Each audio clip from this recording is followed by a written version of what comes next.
Magic Cat by Peter Dixon. My mom, whilst walking through the door, spilt some magic on the floor. Blobs of this and splots of that, but most of it upon the cat. Our cat turned magic straight away, and in the garden went to play, where it grew 2 massive wings, and flew around in fancy rings. "Oh, look!" cried Mother, pointing high. "I didn't know our cat could fly."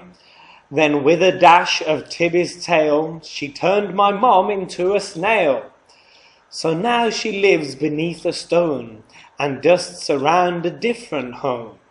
And I'm an ant, and Dad's a mouse, and Tibby's living in our house.